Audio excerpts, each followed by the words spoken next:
there. My name is Charlotte Fullerton, and I'm a writer, and have been for way longer than it seems. Back in the 90s, I started my career at Fox Kids Network in its heyday, and my first produced script was on the old Mighty Morphin Power Rangers show, Power Rangers Zeo. But my full-time day job back then was at Fox Kids at the network, writing and producing on-air promos, they call them, the commercials for the show. So if any of you grew up watching Fox Kids, and then a bunch of us left Fox Kids and started Kids WB in the late 90s. And it's that same team that carried that on into the 2000s. And I see that's there, so that's all my friends, and that's my growing up experience. And I always joke that all roads lead back to Fox Kids. It's like, to me it was like high school, that every job I've gotten since then has been because of a former Fox Kid. So everybody, the executives at the time, were obviously they've grown up, so us kids that they grew up and splintered off into these different companies. All my contacts all over children's television and children's games and the whole kids media community have come from Fox Kids. And yeah, so it's really strange to think of doing this as a retrospective. It's kind of a this is your life. Like, am I that old? I don't actually remember this, but it is. On Ben 10 Omniverse, the most surreal experience was for the first time, hiring legitimately a writer who's pushing 30, who watched us age appropriately back in the 90s, watched us on Fox Kids and Kids WB. I'm like, oh my God, I'm turning gray even as I'm sitting here at this job interview. So since there's no moderator and I'm just winging it myself, rather than wait until have me ramble for 50 minutes and wait for the last 10 for you guys to all try to cram in any questions you might have, raise your hand to interrupt any time if you've got any questions, and we'll let that kind of structure the discussion. Otherwise, I'll just sit here and tell you random stories about behind the scenes at Fox Kids, working there, and then at Kids WB. I don't know how familiar you are, even when you were viewers, of kind of what was going on in the 90s at Fox Kids. We were still, I see a lot of young faces in the crowd, still broadcast television. Cable was around, but the only big cable competitors were Nickelodeon, and Disney Channel was a unique pay subscription channel, the way HBO is, or something like that. Was its own special, separate thing. They didn't have commercials, so they were kind of and we're not, I want to say elite, but it was a different tier of programming, premium, thank you, and aiming at a different audience with the money to spend on that kind of stuff. Nickelodeon was the big competitor, and Nick at Night, I was going to say 24 hours a day, but they weren't yet. They were still just during the daytime. And Fox Kids, we had this little show that I just mentioned called Mighty Morphin Power Rangers, and nobody really knew what we were getting into, that just took off and slammed all competition. And anytime we put it on the air, I say we, my boss, who my very first boss there, Margaret Lesh, who had been a producer at Marvel on Muppet Babies, which I watched, so that was awesome. She got her career started at Hanna-Barbera, so if you watch the old Scooby-Doo's in the 70s, her name's on that too. And I'm like, oh my gosh, so I'm working for one of my heroes I didn't even realize was one of my heroes. Best boss in the world, and the reason she's the best boss in the world, not just because she went on to become the CEO of the Hub, and I ended up working for her in recent years on My Little Pony, which was also awesome and cyclical. But she had in her mind, and it worked out for all of us young up-and-comers, that as long as you're doing what's in your job description, what's in your contract, you're allowed to do other things. As long as you're making money at the time for Barry Diller and then Rupert Murdoch, she says, as long as you're making money for Rupert Murdoch, you're not in breach of contract. So I was hired to answer the phones. I was hired to be an assistant to make travel arrangements, and this kind of when people came to visit my boss, the vice president of marketing and promotion, I was supposed to give them coffee, assistant-y stuff. While I was there, in addition to teaching myself to juggle with push balls while sitting at my desk, so you couldn't chase them around, that was very helpful. I sold them a show with 4 other friends that we created. I got to direct up at Universal Studios. This is in Los Angeles, the Universal Studios Monsters, and it was just, it's interesting to look back on. It was just so, considering it was the #1 network, we had Power Rangers, and then X-Men, that was our unstoppable tag team. We just put those suckers on Saturday morning back to back and dominate. Myself and a lot, I mean, all of us, the executives, and when I say us, I think of the assistant level people, we could all go out to lunch together at a table not even this size. I mean, the network was small, but it was huge out in the world. You never know, there were so few people pulling this off. Not obviously the production companies making the shows, but at the network itself. And it worked out wonderfully to the advantage of myself and people my age to have a boss like Margaret who said, you can do anything, because we were able to use our other skill sets, like being able to direct these live action shoots at Universal Studios. Like, we need somebody quick to go do this. I've been to film school, I went to USC, I know how to do that. Somebody watch the phones, I'll go. And directing live action kids for their fall launch presentations, and certainly the voice actors was the most fun, getting to write for and direct the voice actors. What a better way to spend an afternoon than that. But those guys are a barrel of laughs. And while doing these kind of things, other friends of mine and I, again, early 20s, all gets to be around, let's say, 96, 97. A couple of friends, acquaintances, I should say, I don't want to act like, ooh, they were friends. At the time, these two guys, Trey and Matt, were hanging around Fox Kids, literally sitting on the floor outside of the offices, the Fox Kids, just looking for jobs, animators, anything. I'd trip over them, getting out of my office to go to the restroom. Well, that's Trey and Matt. So I don't know them, but I knew of them back then because they were literally underfoot. And they had made this really funny behind the scenes, and it's got to be out there on YouTube now, a thing called Your Studio and You, when Seagram's bought Universal Studios. And they got all these celebrities, including Steven Spielberg, on the back lot of Universal to talk about how great the new management of Seagram's, the alcoholic drink, was going to be. And it's hysterical. It's very low, super low budget. I think it's actually shot on film, not on video. And that got handed around. There's no YouTube, you got to remember, and the young folks in the crowd, back in my day, we didn't have even high-speed internet, never mind Wi-Fi. We were doing dial-up, so it was on the phone lines, which you also don't understand, but that's okay. You had to wait all night to download something, and then if someone called you, that would interrupt the signal, and you'd have to start all over again downloading it. So it was a big deal to put something on the internet to get it seen. So they and everybody else didn't do that. It was on VHS tape, and you would hand it literally from person to person physically. You had to know somebody. For something to go viral, it wasn't on the internet. It was by hand. So it's like a glorified wedding video, basically. You had to give it to someone who made a copy of a copy of a copy.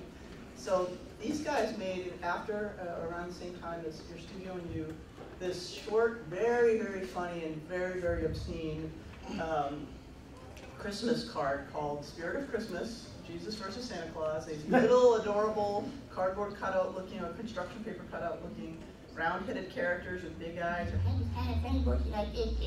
And nobody had seen anything like it before. It was making fun of anime in a little ways, but it was just hysterical. And that went around hand to hand. And I remember seeing in a post-production house in Hollywood, dubbed from a VHS, which isn't great to start off with, and just busting it. And they got a deal with Comedy Central for a show that fall that we would come to know as South Park. But at the time, it was like, darn, all of us kids working at Fox Kids going, Trey and Matt did it. They made a short thing that everybody wanted to see. Again, we didn't have the word viral video yet. Everyone wants to see it. Passed it around. It got other people to want to pass it around. And it got to the right. We need to do that. We need to pull up the Spirit of Christmas, like something short and funny that people want to hand around. At the time, the special editions of the Star Wars movies were yet to come out. They were just doing that. And since we worked at Fox, we got to go to their movie screenings on the lot for free. And we're 20 years old and poor, so free is good. And free is still good. So a bunch of us went to see the first one, special edition, the first Star Wars. And on the way home, came up with the idea, a couple of people who have now gone on to things you've heard of. Kevin Rubio, who ended up writing and directing Troops, co-wrote and was co-nominated for an Emmy with me for My Little Pony, for the Find a Pet song, and made a Best Pet win. He and I just wrote a Avengers Assemble episode with Ant-Man that aired this spring, and co-wrote a Thunderbirds Are Go, the new series that's coming up, and a whole ton of other things. He's written a ton of other things too. But, and I love working with him. He's my favorite co-writer. I still do it to this day, obviously, because I am. But him and Stephen Melching, who has gone on to the Batman, Clone Wars. I can't even think. He's ready. Google him. He's everywhere. But at the time, we were all struggling with our day jobs, going, darn it, if someone just give us a chance, we could do something really cool. No one's going to just give you a chance. Just do it. So we pulled our meager resources, which were none, just our friends and their skills, and made this short film called Troops, which is a parody of cops in the Star Wars universe. And that happened to hit. We shot it in March of '97, premiered it at Comic-Con of '97, but it hit the net in February of '98. In March of '98, Premiere Magazine credited us with creating the entire entertainment content online phenomenon. Like, wow, that's what we said, really? We just made this thing, we were hoping it would get us some attention, and boy did it, because we happened to hit, it wasn't YouTube yet, but we happened to hit dial-up internet, and it crashed all the servers. The Force.net in the University of Texas were the guys hosting us, and I can't remember his name, but he went on to, the kid's running there now, that was running that, went on to actually work at and run StarWars.com for real. And Force.net was beautiful. It was a very professional site for its time. It really kicked everyone's butt. Yeah, we got a little bit of attention out of that. In fact, they've since credited us with starting the term viral video was coined apparently to describe troops. Wow, okay, we just made a thing and we were hoping people would watch it, and I guess they did. But that came, it's kind of interesting that came out of Fox Kids. It wasn't a Fox Kids production, but it was all of us, all of us kids making Xeroxes and dubs and that sort of level of work. Kevin Rubio worked in the Cell Archive department. He was the Cell Archive department. All the Bobby's World and Tick and Eek the Cat cells and organizing all that stuff. Anything Fox owned. So it was just a bunch of us like you could do it at your own workplace now. I'm jealous now with all the tools that you've got at your disposal, not including YouTube, but just to make them. God, you watch Batman versus Darth Vader and just go, other than the music and some story rewriting stuff that I would have done, that kicks the butt of any professional quality movie that you could make. Ours, Troops, was $1,500. It was all spent on location permits and food, and everything else was volunteers. A $250,000 movie with just volunteer work, and everybody coming in after their real jobs at night and working on this thing. Real jobs at Fox Kids. So the sound mixer on Troops mixed the on-air promos at Fox Kids by day. You may notice, if you're familiar with the short film, the voices were all SAG voice actors on Fox Kids cartoons. The guy with the Fargo, because Fargo was big at the time, accent in the first act, if you move, I'm going to shoot you. He played, Cam Clark was Deflator Mouse on the Tick. And the second act, the guy who's really bored, that's Jess Harnell, who at the time was best known for Wacko on Animaniacs. Which kind of leads me into, and again, interrupt any time with any questions, raise your hands, don't wait till the end. That the way things were structured at Fox Kids, daytime only for kids, just historically in the history of children's television, and we're thinking minimal, if any, cable. So Nickelodeon's our only big competitor, and Disney's a competitor, but for a different economic tier of people watching. That there's no kids WB, so I say our like I was in charge there. I was a kid working there. Our afternoon block, all weekday afternoons, was what eventually became the WB. If you remember, kind of in your own childhoods here, we had Batman the Animated Series premiering on Fox Kids. There's nowhere else for it to premiere. We had that weekdays. Animaniacs, same thing, 6 days a week on Fox Kids. Tasmania. What's going to Tasmania because of that? Tiny Toon Adventures, actually. It had been in syndication, I think, late 80s. I remember watching it before I was working, and then they ended up making some new episodes, and then using the library episodes, aired those on Fox Kids.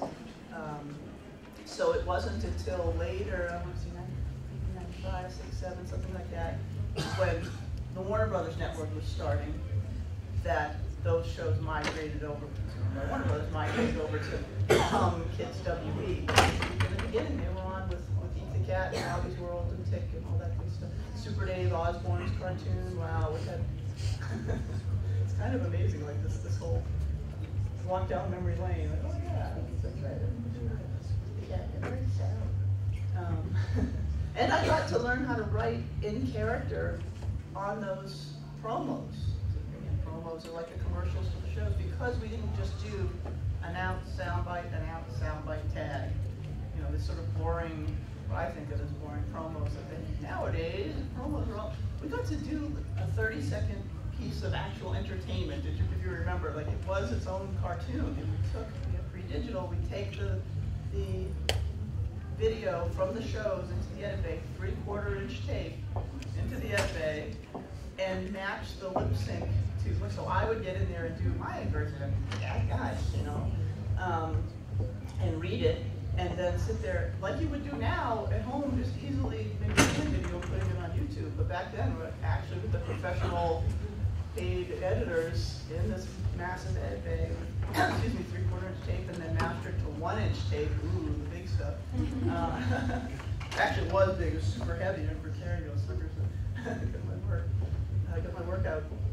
But that way, it really helped me when I eventually started writing the shows, because I not only did I already know all these character voices, Rob Paulson, Jim Cummings, these people who have since worked for me on Ben 10 and Superhero Squad and all kinds of things. They knew me back then when I was a kid. If you've seen, or rather listened to Rob's podcast, Talking Tunes, he interviews me in one of them in my living room, and we talk about that. I said, oh, you're just a nerdy little kid. And I'm like, yeah, no, I'm a nerdy adult. Yay! As it should be.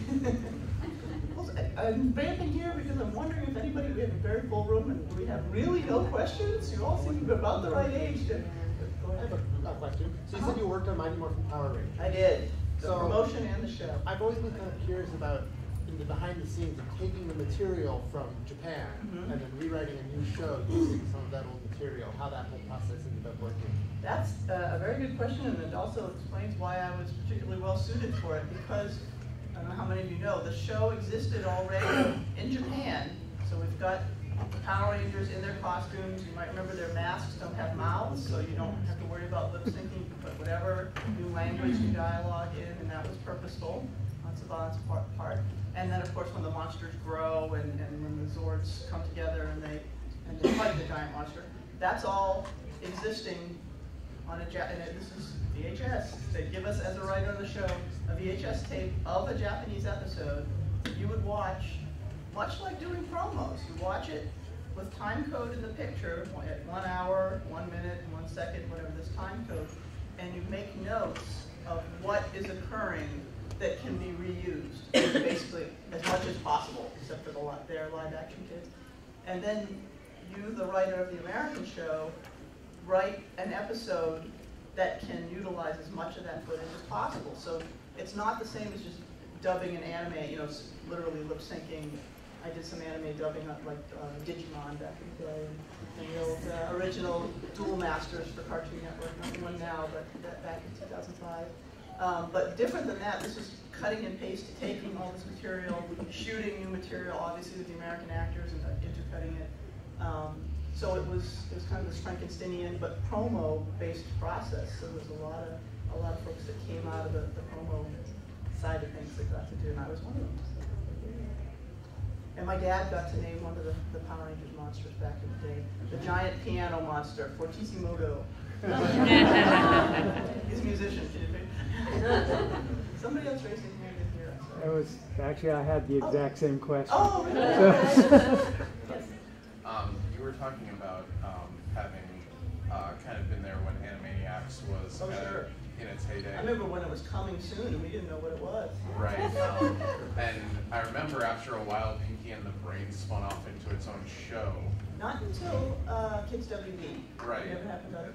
What was kind of the process behind this, and if you were kind of involved in any of that? Well, I do remember before Animaniacs was ever on the air when we were doing the promotion for it, and at the time I was writing what they called VOCs, voiceover credits, or some companies call it OTCs. They don't exist anymore, but when the end credits used to be allowed to roll with an instrumental version of a theme song, you'd hear an announcer's voice talking about what's coming on next, what's coming on later that week. They'd use any bit of promotional time. Now it's, you know, all the stuff's on screen the whole time and they can press the credits on. But it used to actually run a full screen credits, and you would hear, and it was great because I got to produce these little around 30 seconds with the cartoon voices talking about their own show rather than an announcer just saying, hey, kids, and one of the things I got to do with Animaniacs, this is again before I ever saw it, before any of you ever saw it, Yakko, Wacko, and Dot, I did a set with those promoting, and Pinky and the Brain.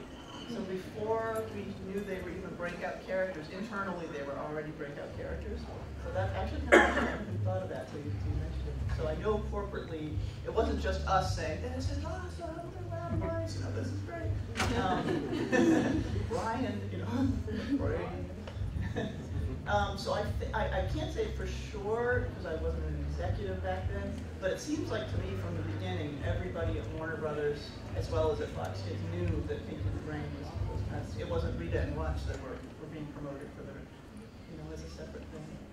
Fun though they were, everybody knows Pinky and the Brain was the most fun. Brainstem. Yes. Because it has to be said. Yes. Kind of on that same topic of Animaniacs, I'm kind of curious. It seems like that specific show phenomenon kind of transcended age groups because it appealed to the lowest common denominator of children, but it was kind of a show for adults too. Well, lowest common denominator, you've got to remember the show is airing on a children's channel whose target market is 6 to 11. So that's actually it's not lowest common denominator, that's the target. Lower would be lower than. And it seemed like a show, with all these references to things that 6 to 11-year-olds would have no idea of, and I'm kind of curious what the process was behind that thought that. Well, I didn't work on the show. I promoted it both at Fox Kids and at KSWB, and we, much like, and those of you who have been at other panels of mine or seen me online, huge Muppets fan. That's the big influence on me. And old school Muppets humor that was aimed both at kids and at adults. And you don't get the references until you're older. Now I look back at the Muppet Show and go, oh, that's why the grown-ups were laughing. Now I get it. We were writing the Pinky and the Brain promos, and I'm sure they were doing the show for ourselves, and just assuming that the kids would be along for the ride. And that doesn't mean you have to write something that's obscene or inappropriate for children for it to be fun. Phineas and Ferb does it. My Little Pony does it.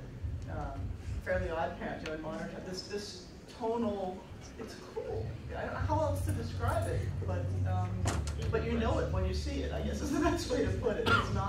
It doesn't have that insipid, we're writing for kids now, we're all learning and growing. You can do that. We're all learning and growing. And look at Sesame Street, but you can do that and still be awesome. I don't want to say edgy because it isn't edgy, it isn't inappropriate for kids, but it's something you would actually watch, not just begrudgingly with your children that you would watch, but you would actually seek it. I don't have any kids, and I seek this stuff out. I love it. So hopefully that's a good thing. I'm jet lagged from Japan, so I tend to ramble under normal circumstances, so I'm going to be extra rambling today. Well, you look at the history of Warner Brothers too. You look at like the classic Duck-a-Muck where Daffy's being redrawn and revoiced by an references to unseen Humphrey force. Bogart that they made back then, or what's Opera Doc? Yep. That whole subversive, self-aware. I hate to use the word subversive and edgy because it makes it seem like a South Park or a Simpsons, both of which I love, but obviously not. But they made a lot of references to wartime, things and just things that adults would pick up, but would go right over the head. Or pop songs at the time that I didn't get until very recently. Somebody noticed I didn't say, it was like somebody opened the door. I don't know, somebody told me, Kevin Rubio just explained this to me recently. It's one of the high diving sequences with bugs, and my opened favorite the door, Animaniacs. closed the door, notice I didn't say whatever the name is, and apparently that was a hit pop song back in the day, or novelty hit, that everybody in the audience would have busted up over, and I had no idea what he was talking about. An example from Animaniacs that I liked was their spoof of the Seventh Seal, where they had death talking in an outrageous speed accent, saying back to Warner, you're one of the living impaired, you know, and it's like... Booked on a ceiling, you know, when they're painting with Michelangelo. Yeah, Yep. It's great. Even something more blatant, like, you know, Yakko singing The Countries of the World, which I still have memorized. Oh, yeah. Back in, this is another, talking about back in the day, we used to have to feed these promos to the affiliates. It went by satellite, not by, you know, Pony Express, but still, it wasn't like a server that they could then download. It was on tape, running in real time, and they had to. It wasn't quite as bad as dip switches and stuff, but it was just a step up from that. They had to be really ready to receive it on their end, and on our end. And this was one of the entry-level awesome jobs that I got to do as a junior producer, which is like the producer but smaller. And it was feeding these promos and in real time. So anything that we were sending out to the affiliates to use that week, so this is Friday morning, and the time when we did that Yakko's World, it was the entire song, and then when the map folds up, there was at the bottom, you know, watch Animaniacs, weekdays on Fox Kids. The entire song again. Watch Animaniacs, 6 days a week on Fox Kids. Then the entire song again. Watch Animaniacs, Monday through Friday on Fox, whatever it is, coming up next, later today. Over, but you had to actually physically sit through the song. That's how I have it memorized. Friday morning, I heard it about 27 times. And yeah, and now the song is out of date. Czechoslovakia? Yeah. Yeah. But what questions? No, behind you? Question? Anybody? No? Oh, yes. I had a question about X-Men and Spider-Man and the other Marvel stuff. Did Marvel exert any influence over you, or was it just, you had the characters, do what you want with them? That's a good question. Not exerting influence over us, but there were a lot of Marvel properties at the time.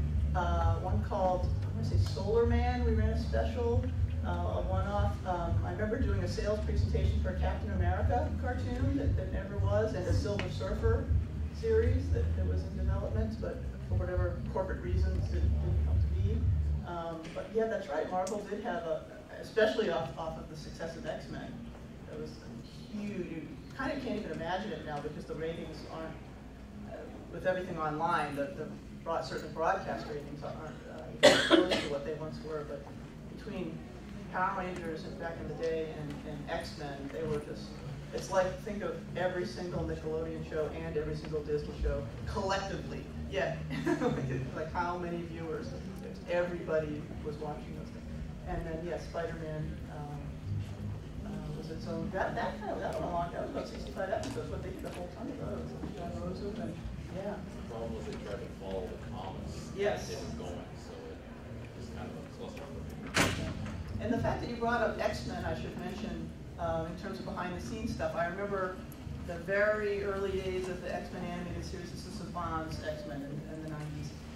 Those first 2 episodes were a two-parter, which you believe, if you remember. It might have been the third. It was certainly sooner than the 5th episode with Morph. Yes. And for whatever production reasons overseas with the animators in Korea, whatever, it was behind schedule, is what I'm trying to say. And X-Men, you might remember, was very serialized. You must watch these episodes in order, like a soap opera, or you will be lost. They must be aired in a certain order. That becomes a problem, and I learned that at the time as a kid at Fox Kids. I'm glad, because when it came time to do my own show, I realized don't paint yourself into a scheduling corner by forcing, because they had all these other episodes done, 4, 5, 6, 7, 8, 9, ready to air.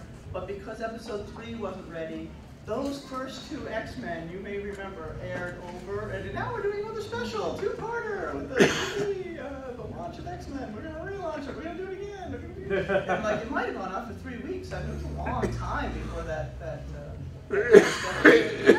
but that's what was going on behind the scenes, was waiting for the next one to come along. So note to self, do not do something so hyper-serialized that you're then stuck. You want to be able to air them out of order. Well, I know, like, also on the other end of the superhero scale with Batman the Animated Series, because that was more like one-offs with maybe the occasional 2-part episode. But the one that I remember was that they were influenced, reading somewhere that they were influenced by the Tim Burton movies because they had like an original designed for the penguin, like he was in the comics at the time, but they changed him to look like Danny DeVito because they wanted, the movie was such a That's the big... case. I wasn't there with, Bruce Timm and that crowd back that early on, because I was still at Fox Kids when they were doing that, but I remember hearing that around at the time too, yes.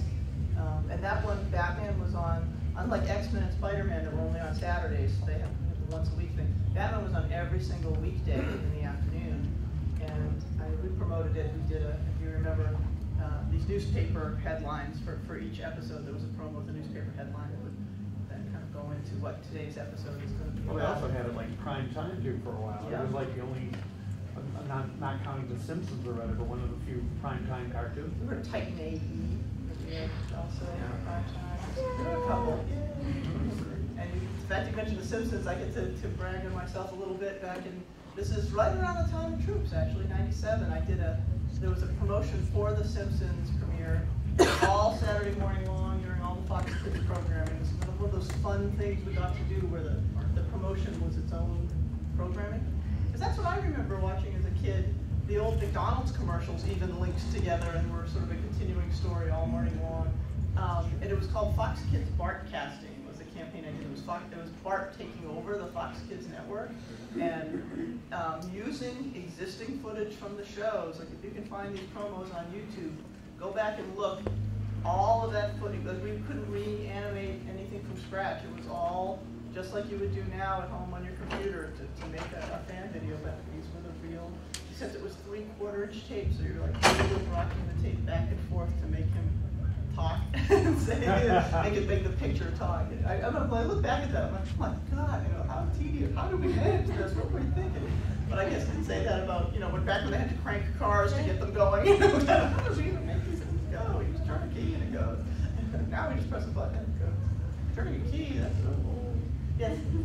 I was just wondering if maybe you could speak briefly to presentation of on-screen women in the 90s cartoons versus now. Have we gotten any better or not? That's a very good question too. I know that my late husband had a rule about women couldn't be in cartoons just to be rescued, and we couldn't be there to be the fun killer.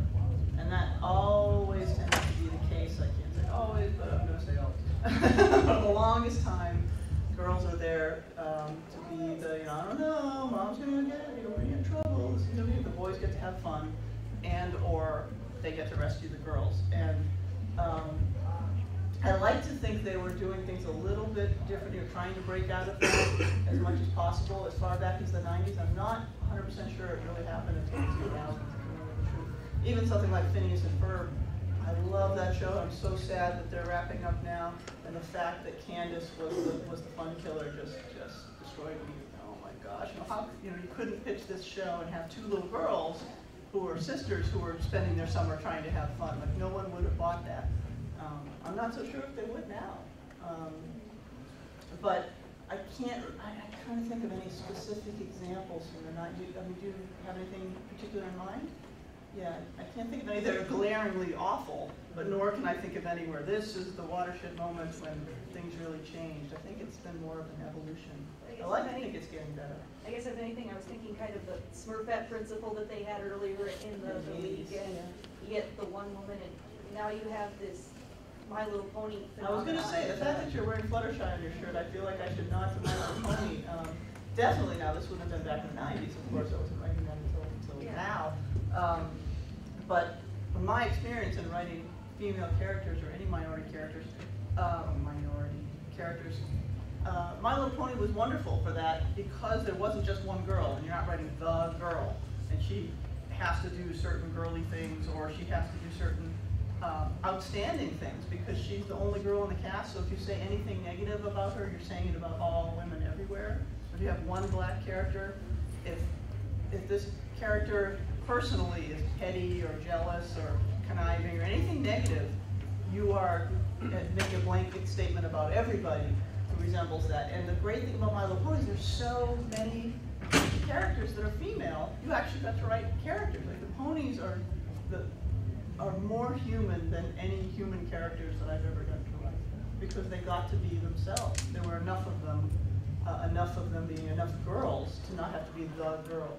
It'd be wonderful to be see a series, you know, all African American characters, all Asian characters, who then got to be people, or whatever it may be. That would really be something to see. Yes. One show on Kids WB that I really enjoyed for the couple of years that I was on was Earthworm Jim. Oh, sure. And that kind of seemed to me like it was one of the first actually somewhat successful cartoons based on a video game. I played the video game and not seen the show until I was working there. Right. And was there like kind of any like trepidation about doing another cartoon based on a video game after those kind of tanked in the 80s?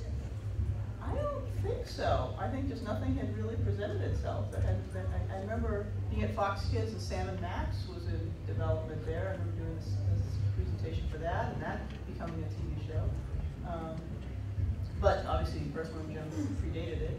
I'm trying to think of anything else that started off as a video game. Sam and Max is the only one that really comes to mind. And it was also that same type of humor. Not the same setting, obviously, but that's it. I was kind of thinking of like the Pac-Man show and the Super I see what you're Show saying. in the 80s. Those things that were blatantly commercials for the property. Right. I think also the laws changed. If you want to know the truth, the Action for Children's Television stuff, going back to the 80s now, but as much as people sort of disparaged Peggy Charon for involvement in children's television, I actually was kind of on her side in a lot of ways, that these things shouldn't be just blatant half-hour, badly produced commercials for a product. At least make it a well-produced. Obviously, Ninja Turtles is it's a commercial for toys, but it's a good show. It's a fantastic show. Ben 10, same thing. We're selling toys. My Little Pony, but it doesn't have to.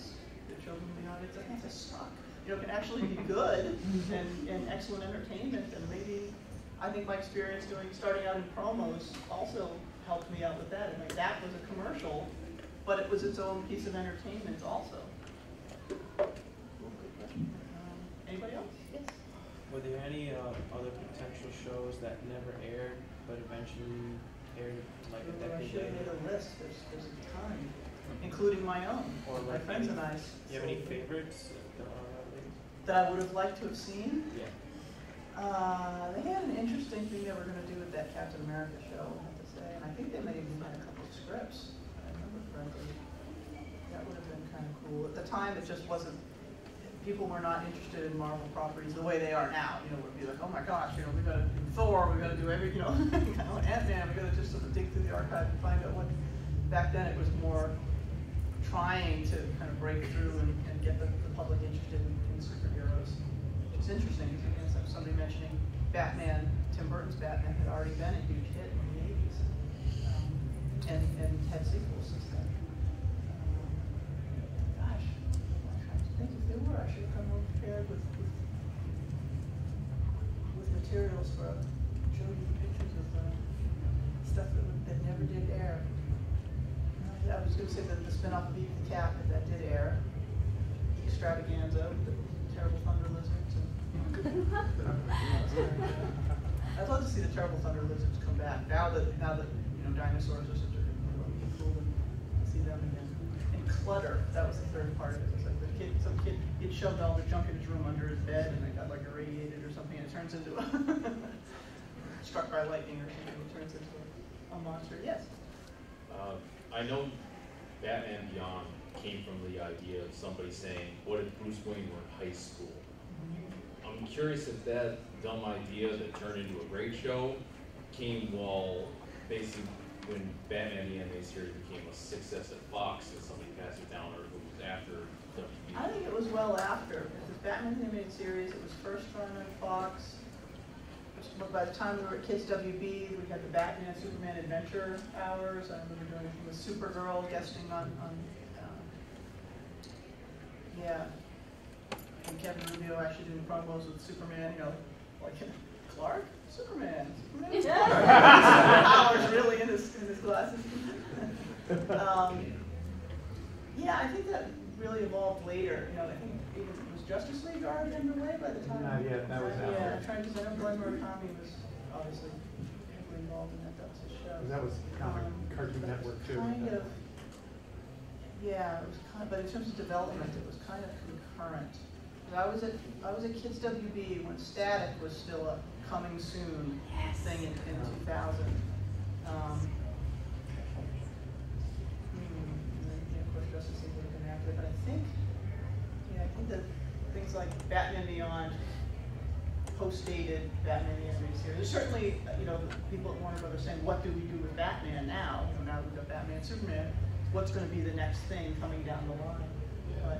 But it wasn't as early as, like 90, 95, that's 94. Somebody else? I thought I saw scratching. Yeah. Talking about Batman and Superman, so DC didn't really have rule over the writers. They had freedom to write, or they used the comics as a base. DC didn't and never really has had rule over the writers. It's not like evil corporate overlord crushing the dreams and hopes of the creative people below. It's more that keeping quality control. You want to make sure that the characters are behaving the way they're supposed to be. Batman, Superman, not just generic superhero. They have to be themselves, and that's just quality writing.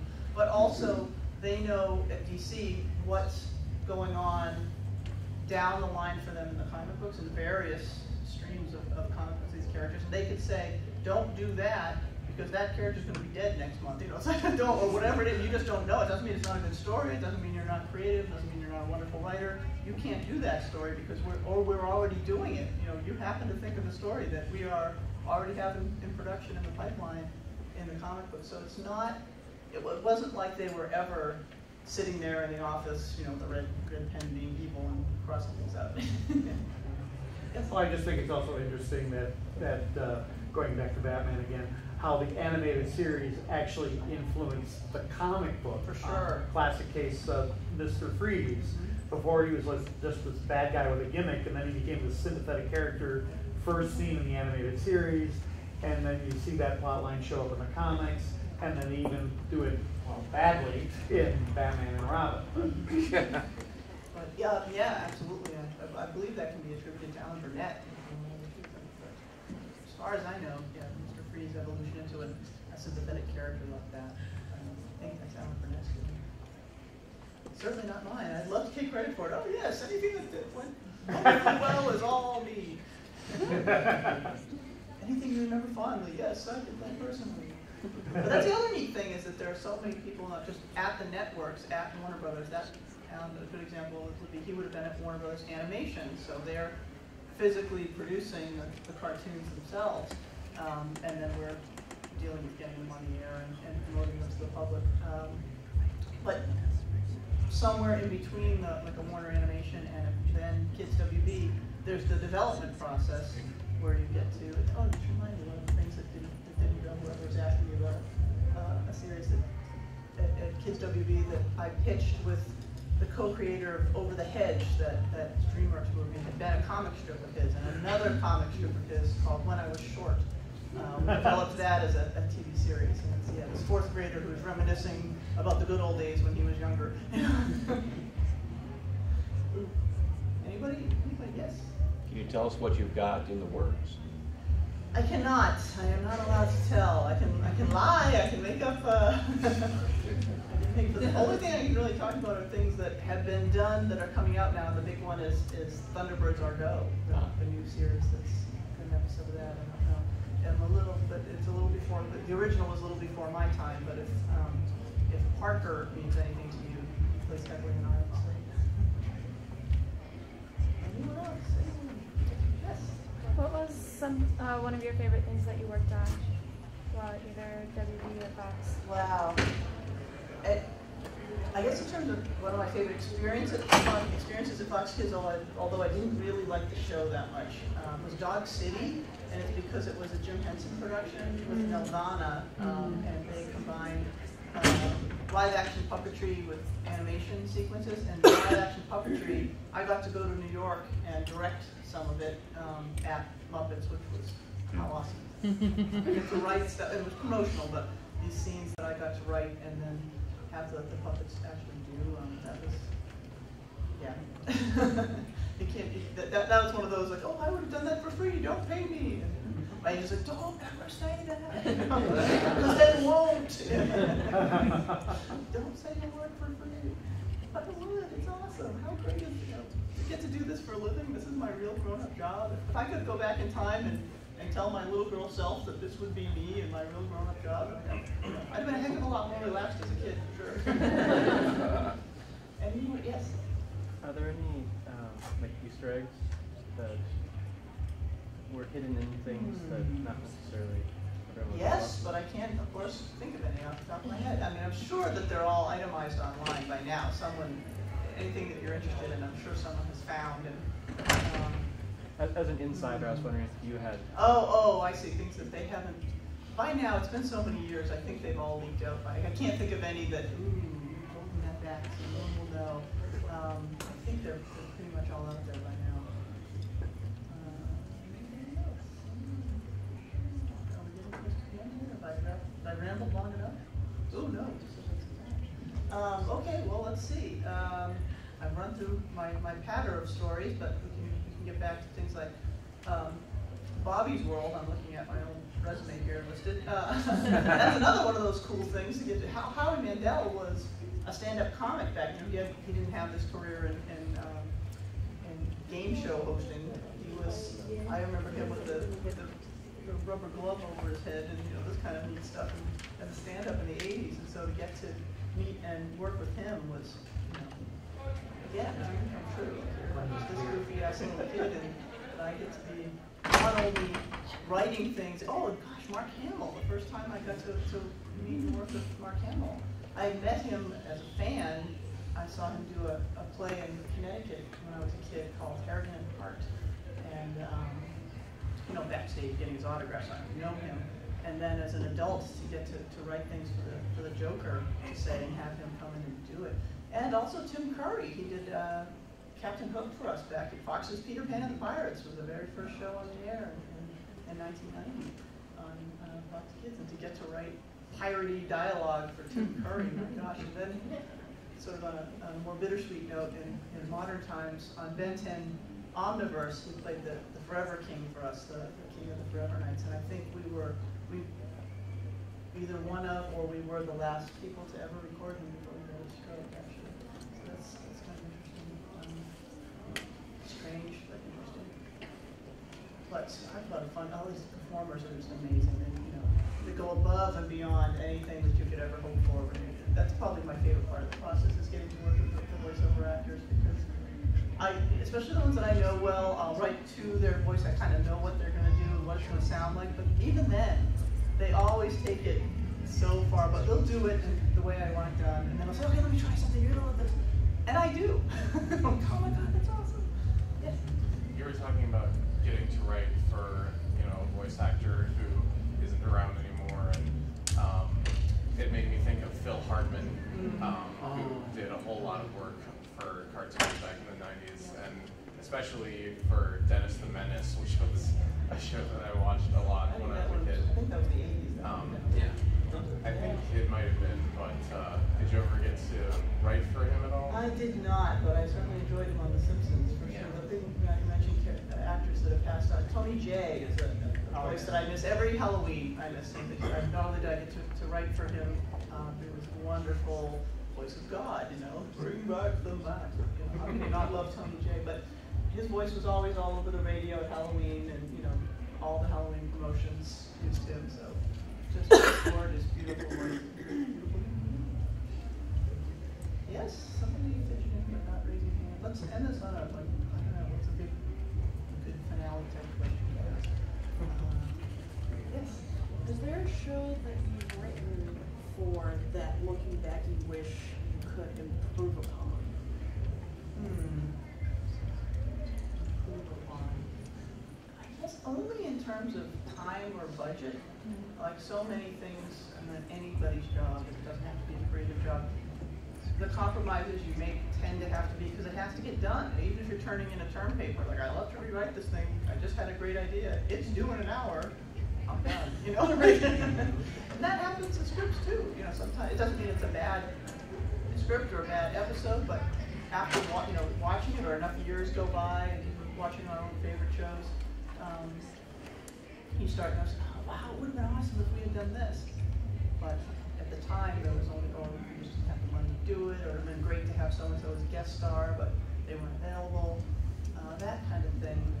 But something I would do. I mean, I really wish our show had been produced. I guess that's the biggie, the one that got paid and it was purchased, but it never got made. That would have been. I'll have to try again sometime. Yes.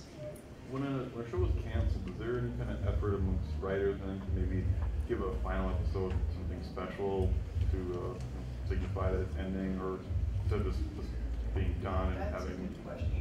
There would be definitely an effort made if they knew that it was being canceled. But a lot of the times they've already finished writing a year, especially if it's animated, a year has gone by, and then they're told, oh, we're not making any more. Oh, we wish we had known that, or we would have done things very differently. I know my late husband said that he ended Justice League, I think, 4 times. Like, now we're going to blow up the Watchtower, we're done. And, oh, you're coming back in the fall. Really? Okay. In particular, that's my go-to answer on that, because he had to do it multiple times. He was told it was ending, ended it, and then was told to bring it back. I can't think of another good example of people knowing ahead of time that their show was canceled. It's usually we find out when the fans find out and go, oh darn, I wish I'd known 18 months ago. I would have, written things very differently. But by that point, all the writers have long since moved on to other jobs, multiple jobs sometimes. But yeah, it's disappointing to think, not just to leave the fans hanging, but yourself also with all the stories that you wanted to tell. And, I would have introduced that character differently, or paced things differently, or something. Certainly wrapped it up. But you just don't always have that luxury. The decisions get made without you sometimes. Upbeat question. I don't want to end on the cancellation. Yes. When we think back fondly to working in the business in the 90s, what comes to mind first? Is it working in the tapes? Is it interacting with someone? What is it that comes to mind when you think back? It's Fox Kids foremost, and it's the friends that I made then that I was hanging out with after. I mean, we stayed at work. We were there like 24 hours a day, and it was great. It's like an extension of college. It was so much fun, and it's largely due to Margaret Lesh that she let us just, when I was answering the phone, she said, we need somebody who can write, like Beetlejuice is another show that had pre-existed on ABC Saturday mornings. They made new episodes. Nelvana made new episodes for Fox Kids. We need somebody who can write like Beetlejuice, but it's got to be educationally about bugs for the Smithsonian, for an article in our kids magazine. Oh, I can do that. Just this enthusiasm, maybe it's just youthful enthusiasm I'm remembering, what it's like to be young. But just that idea of, you're kind of, Muppety. My friends do call me the Kermit the Frog of the group. Me crazy, who do you think hired the others? And let's all do this together. We can, come on guys, follow me, we'll do something fun. And it's that all of us, after hours or before hours, at Fox Kids Network, in the offices. I remember the guys staying late playing Doom and Descent. That was one of the first sort of linked video games that you could play, where you weren't sitting right next to somebody playing it, where somebody was in their office. I don't know that it was on the internet, or if it was just some sort of inter-office server, but that was kind of the first experience we had with that. People had video game cabinets in their, old school cabinets in their offices. Somebody had Joust. That was awesome. That kind of college atmosphere, I really miss. That was a lot of fun. And you can't get that anymore. Like places like Disney, where you'd think, okay, I'll go there and answer the phones and have the same experience. It's so compartmentalized. They just don't let you step out of, this is your job, do it. And it's not unpleasant. It's just that, well, I'm also a puppeteer. I got to build the first design and build the first walk-around character costumes for the Tom and Jerry kids that the network sent out to their affiliates, like for a mall opening or fairs or things that they wanted. And I got to do that while I was answering the phones. It was my real job, and I also got to, because I happened to know how to do it. And I just don't see that happening now. But then you have other avenues that are open to you, like YouTube and like all these wonderful production tools you can do. You can make home movies that are just far. I mean, Troops we shot on i8, for God's sakes. Like we didn't have digital, and it holds up for the most part. Is that everybody? I don't want to leave anyone else hanging. We are kind of at the end here, so but we've got push it a couple of minutes. One more question. I'll follow up. Okay. No one else wants it. Go for it. At the time when you were having those experiences, did you realize what an effect you would be having on the children of the day who grew up with these memories that bring us here today? I didn't, but I was hopeful. Because I remember my own childhood so well, and thinking like, wouldn't it be awesome if there are kids wearing, like the sneakers with characters or lunchboxes or things that they're going to remember their childhoods and remember us, or not us personally, but they'll remember the things that we came up with. And I was hopeful that that would be the case, and saying like, someday we're going to have a president who used to have his favorite Mighty Morphin Power Ranger. Like, how surreal is that? And it's going to happen. And people kind of used to laugh at me about that. I was a little forward thinking, no, it's like, this is going to be someday. Yeah, people will be reminiscing about their own childhood, like me reminiscing about Sesame Street or about Scooby-Doo back in the day, or different Saturday morning cartoons, the Smurfs and things. Now I work with the people who wrote the Smurfs, and it's just the best. So yes, I like to think I was ahead of the Back to the Future-ness, and that's another property I love. And back in the day, I was thinking 30 years ahead, or 20 in this case, and I was hopeful that you all would be someday reminiscing about your childhoods, that we were somehow by the seat of our pants crafting and I just can't, sometimes I'm pinching myself, just amazed that I was there when it was all going down. I just really lucked out. I got to be a part of some really big property, my local comedy. Goosebumps was huge back in the day. That was a lot of fun. So much fun. Then they did a PC video game that was tied into that. That was super cool. I think a small part of that. It's the best. Do this for a living if you can, I guess is what I get. So that 20 years from now, you can come and talk to people about their childhoods. On that happy note, is that a good one to go out on? Okay. Hey, as a writer, see, I brought it around. So thanks so much for coming, you guys. And if you do have any other questions,